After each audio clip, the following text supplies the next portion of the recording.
baik teman-teman yang lagi nonton di YouTube dan Ibu Liza selaku dosen mata kuliah bisnis model. Perkenalkan, nama aku Ruth Angelin Hartanto dari kelas LF10. Hari ini kita bakal ngebahas bareng-bareng tentang bisnis model kanvas dan bisnis model patterns yang akan diaplikasikan ke salah satu bisnis di mana aku sudah menjadi konsumen produk dari bisnis tersebut. Nah, sebelum kita memulai pembicaraan kita hari ini kita bakal ngebahas tentang apa sih bisnis model kanvas itu dan bisnis model pattern yang akan diaplikasikan oleh bisnis tersebut. Kemudian untuk pengaplikasiannya, kita juga akan menjelaskan lebih dalam dan breakdown bisnis model kanvas dan bisnis model pattern yang akan diaplikasikan. Nah, tanpa bertele-tele lagi, ayo kita kenal lebih dalam apa sih bisnis model kanvas itu. Jadi, secara mudahnya, bisnis model kanvas itu semacam alat yang digunakan untuk strategi manajemen, dan alat tersebut memuat 9 blok bisnis yang terdiri atas key partners, key resources, key activities, dan masih banyak lagi. Nah, tujuan bisnis model kanvas itu sebenarnya apa sih? Bisnis model kanvas itu sebenarnya ditujukan untuk memvisualisasikan ide dan konsep bisnis yang kalian punya. Jadi misalnya aku atau kamu memiliki ide bisnis dan kita bisa mendevelop bisnis tersebut dengan menyusun bisnis model kanvas. Jadi sebelum kita terjun ke operasionalnya atau manajemennya, kita harus membuat bisnis model kanvas. Lalu ada yang tidak kalah penting, yakni bisnis model patterns, di mana kita menggunakan pola yang mendasari bisnis model itu sendiri. Nanti kita akan bahas lebih mendalam tentang bisnis model patterns melalui pengaplikasiannya secara langsung. Oke, sekarang kita akan mengaplikasikan bisnis model kanvas dan bisnis model pattern ke salah satu bisnis yang udah aku pilih, yakni Kopte by Dumdum. Mungkin sebagian besar dari teman-teman udah tahu ya Dumdum itu apa, karena waktu itu Dumdum Time itu sangat terkenal. Tapi tahu nggak sih kalau Dumdum itu punya anak perusahaan bernama Kopte? Nah, Kopte ini sebenarnya apa sih? Kita harus kenal dulu perusahaannya. Jadi Kopte by Dumdum ini baru ada sejak September 2021. Tapi Kopte ini sudah memiliki lebih dari 100 gerai. Jadi ini keren banget ya. Nah, sebagai anak perusahaan dari Dumdum Group, Kopte ini membawa keunikan dari kopi dan teh, sehingga dia punya banyak banget nih variasi minuman kopi dan teh.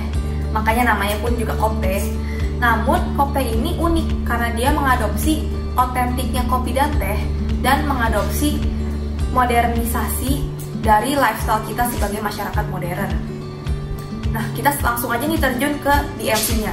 Yang pertama kita punya unsur key partners, di mana kita list partner-partner kita yang akan kerjasama jika kita mengoperasikan bisnis Kopte.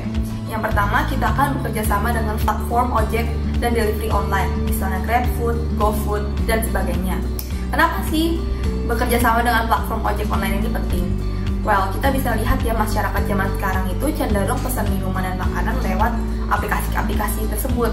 Makanya, jika kita tidak bermitra dengan mereka, itu akan menjadi loss yang besar bagi bisnis kita. Kemudian, kita juga akan bermitra dengan supplier bahan baku. Karena bahan baku kopi dan teh yang sangat krusial bagi Kopte itu tidak akan magically appear di booth kita. Lalu, kita juga akan bermitra dengan franchiser selaku pemilik lisensi bisnis Kopte, karena Kopte sendiri memiliki sistem franchise di mana kita akan menjadi franchisee yang membeli lisensi supaya kita dapat izin menjual Kopte dari si franchiser atau Dumdum Group ini. Kemudian kita akan membahas key activities-nya atau aktivitas apa aja sih yang penting ketika kita menjalankan bisnis Kopte. Yang pertama kita punya promosi. Meskipun Kopte udah menjadi anak perusahaan dari Dumdum Group yang terkenal, Kopte itu juga harus mandiri. Jadi kita harus mengembangkan brand awareness Kopte secara mandiri melalui social media marketing. Kemudian kita juga harus menjaga kualitas. Kita harus menjaga nama Dumdum Group itu dengan baik melalui menyajikan minuman Kopte dengan mempertahankan kualitas baiknya. Nah, kualitas ini sangat berkaitan erat dengan delivery dan human resource. Makanya dalam key activities ini kita juga mencantumkan kedua hal tersebut. Untuk delivery sendiri berkaitan dengan pelayanan kita. Meskipun Kopte bukan kafe atau restoran di mana customer yang singgah untuk memperhatikan dan menikmati pelayanan kita, Kopte juga harus memperhatikan pelayanan dalam proses pembuatan minuman. Misalkan kalau kamu haus dan kamu memesan minuman, kalau misalnya menunggu terlalu lama kan juga tidak enak ya, juga membuat mood down. Makanya dalam proses pengiriman ini juga memperhatikan seberapa lama sih kita sebagai bisnis menyiapkan minumannya. Lalu untuk human resource-nya, kita harus merekrut orang yang memang ahli dalam bidangnya. Kalau untuk Kopte sendiri, kita akan merekrut peracik minuman dan kasirah saja. Kemudian, kita juga memiliki key resources atau apa aja sih yang kita butuhkan untuk operasional Kopte. Yang pertama tentunya human resource, yakni karyawan-karyawannya yang sudah saya sebutkan. Lalu resep racikan minumannya, yang juga penting karena Kopte kan merupakan bisnis minuman. Kemudian ada bahan baku minumannya dan modal yang dibutuhkan, seperti biaya lisensinya atau biaya gerainya dan sebagainya. Kemudian ada yang tak kalah penting, yakni orang yang tertarik mengonsumsi kopi dan teh. Dengan kata lain disebut marketnya. Nah, marketnya ini sebenarnya yang paling krusial, karena tanpa adanya market, founder dari Kopte sendiri yang merupakan part dari Dung Dung itu tidak akan menciptakan bisnis Kopte. Makanya dengan adanya market terjadilah peluang bagi bisnis kita.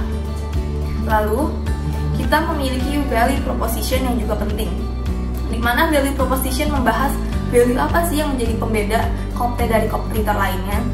Untuk pembedanya sendiri, Kopte itu menyesuaikan produk mereka dengan lifestyle kita sebagai masyarakat modern. Misalnya kamu lagi work from home, kamu lagi kerja di rumah dan kamu butuh konsentrasi.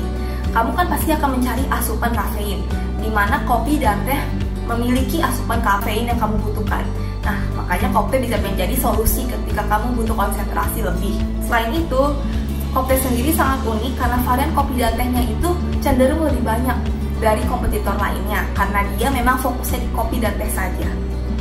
Lalu, kita memiliki customer relationship. Bagi Kopte yang harus selalu up to date dengan apa yang market lagi pengen atau apa sih yang lagi trending di market, kita tentunya harus memiliki engagement yang erat dengan customer kita. Nah, hal ini dilakukan Kopte melalui sosial media yang dimiliki. Untuk saat ini, Kopte memiliki Instagram official di @kopteid, di mana Kopte konsisten memberikan update tentang gerai baru atau harga dan varian baru kepada customer, sehingga customer yang pengen beli Kopte bisa tahu gerai baru Kopte itu di mana aja sih dan harganya berapa dan sebagainya. Lalu untuk channelsnya atau bagaimana Kopte menjangkau customer dan menyampaikan value yang mereka miliki dilakukan dengan social media marketing, seperti yang sudah saya jelaskan. Lalu ada word of mouth yang sangat powerful, karena word of mouth sendiri adalah salah satu metode marketing yang gratis, namun memiliki impact yang sangat besar bagi bisnis. Untuk word of mouth ini contohnya seperti yang sedang kulakukan sekarang, yakni memberikan testimoni. Ketika seseorang sangat satisfied dengan produk bisnis, dia akan merekomendasikan ke teman-temannya, dan itu disebut word of mouth. Kemudian ada pemesanan via ojek online yang merupakan metode distribusi yang dimiliki Kopte. Jadi tidak hanya orang-orang yang tinggal dekat Kopte saja yang bisa menjangkau atau membeli Kopte, namun orang-orang yang tinggal mungkin cukup jauh dari Kopte, misalnya 5 kilo dari gerai Kopte terdekat, masih bisa membeli Kopte melalui ojek online. Lalu untuk customer segment, itu membahas siapa aja sih yang bisa beli Kopte dan siapa aja sih yang ditargetin oleh Kopte. Yang pertama tentunya penyuka kopi dan teh, dan itu tidak terbatas pada gender. Jadi baik pria dan wanita, jika mereka menikmati kopi dan teh, mereka akan tertarik membeli Kopte. Kemudian ada passersby, itu bisa wanita dan pria juga. Misalnya kamu lagi haus dan kamu lewat gerai Kopte, mungkin kamu akan tertarik untuk membeli produk Kopte. Lalu yang terakhir berkaitan erat dengan value yang diangkat oleh Kopte, yakni pelajar dan karyawan dengan rentang usia 13-50 tahun, dimana seperti yang sudah aku sebut sebelumnya, ketika kamu misalnya sedang study from home, kamu sedang membuat laporan, dan kamu merasa kamu butuh asupan kafein, mungkin Kopte bisa menjadi solusi untuk kamu. Lalu untuk cost structure atau pengeluaran bisnis Kopte itu mencakup biaya operasional seperti biaya sewa, biaya listrik, biaya air, lalu ada gaji karyawan, biaya promosi, misalnya kamu mau pasang iklan di Instagram atau Facebook. Kemudian ada biaya peralatan dan bahan baku yang termasuk dalam paket franchise, biasanya ada paket yang gitu. Lalu untuk bermitra dengan platform online pun juga ada biayanya, karena mereka memiliki sistem sharing profit.